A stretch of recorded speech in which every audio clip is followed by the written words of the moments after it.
كان في واحد ظريف عمال يستظرف وعمال يقول قفشه ولا لازمته ايه في الاهلي ولا لازمته ايه في الاهلي. اهو عمك قفشه يلا. عمك قفشه هو يلا اللي هيوصلنا نلعب مع ريال مدريد يلا، ولا الزملكاويه اللي كانوا عمالين يقولوا لنا سيتال وهيعملوا وهيسوي. يا ابني ده فريق ضعيف اقسم بالله، هو عندهم سرعات بس مش اكتر، وكولر عشان عارف ان عندهم سرعات اقسم بالله مقفل عليهم تقفيله صح زي ما قال الكتاب. كل الناس مستعجله مش عارف على ايه. اهو جول اهو يجي هتغير 10 تغييرات ينزل 20 تغيير. عمك قفشه موجود يلا في الملعب يلا. القضيه ممكن على طريقه ابو تريكه في الصفاقس التونسي، بيلدع واحده في البعيده خلى الجون قال كفر مي اند كراي. يا دي احنا الاهلي يلا، احنا اسود العالم يلا. هنقابل ريال مدريد ان شاء الله باذن الله. فينيسيوس يتمسك بنزيما لو هيلعب. شكرا على كده تمام. تحيه لجماهير المغرب اقسم بالله رجاله وقفت معانا وساندتنا. ايه اللي حصل عندكم؟ ما تسمعونا حسكم. محدش يجي يتكلم تاني على الاهلي. والزملكاويه اللي قاعدين بتشجعوا فرق العالم كله ضدنا، شجعتوا العالم كله ضدنا، اديكوا برضه هتروحوا معيطين. يا دي الاهلي حديد. النادي ده عشق جنوني.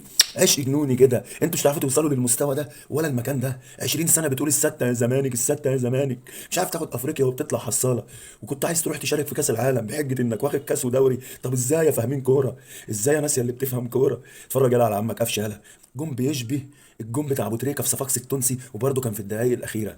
تحيه الرجاله اللي عملت الواجبات اللي كان طالبها كولر، واحنا حاطين على الامريكان.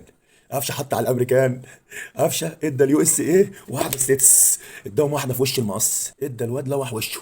فتح له مطوه قرن غزال من بتاعه الجيزه، وراه العيال الجيزاويه هنا مصر وهنا الشوطه في المقص. النبي يا زملكاوي معيطنا. وكيلو المانجا ابن ابو عدنان كل ويغيظ الامريكان، وكيلو المانجا ابن ابو عدنان كل ويغيظ الامريكان.